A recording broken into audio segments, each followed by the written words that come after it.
ছোটোবেলা হচ্ছে টিভি দেখতাম।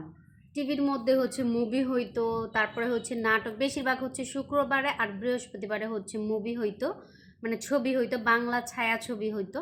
তো তখন হচ্ছে ছবির থেকে বেশি হচ্ছে অ্যাড্রেস হইতো, আপনি অ্যাড আসতো। তো অ্যাড্রেসই বলতাম আমরা, অ্যাডভার্টাইজমেন্ট বা অ্যাড্রেস এরকম আর কি, অ্যাড আসতো আর কি।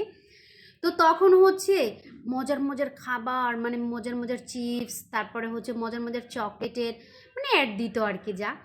কিন্তু ভাই তখন তখন খাইতে ইচ্ছা করতো, তখন তো আমাদের অ্যাভেলেবেল দোকান ছিল না বা কিনা খাইতে পারতাম না ওই রকম, কিন্তু খাইতে ইচ্ছা করতো।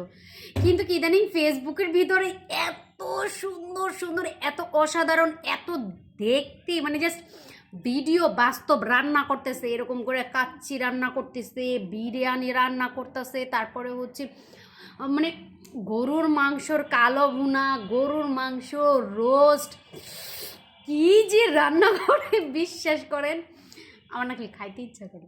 এটা আসলে এখন মানুষের পেটে ব্যথা করলে আমার কিছু করার নাই, বাট আমার খাইতে ইচ্ছা করে, প্রচুর পরিমাণে খাইতে ইচ্ছা করে।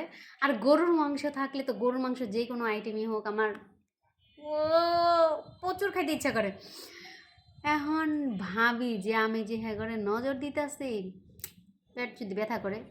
আর আমি যদি ফেসবুকে কোনো ভিডিও কিংবা আপলোড করি, 1 মাস আগের যে ভিডিওটা আছে ওইটা আমি আপলোড করি, কারণ যদি মানুষের নজরে পেট ব্যথা করে এর জন্য আমি হচ্ছে এখন বানাইছি, এখন মানে আপলোড করি না, খাওয়ার আগে আপলোড করি না, খাওয়া দাওয়া করে হজম টজম করে টয়লেটে ফালাই রেখে আসি, তারপরে হচ্ছে আমি আপলোড করি।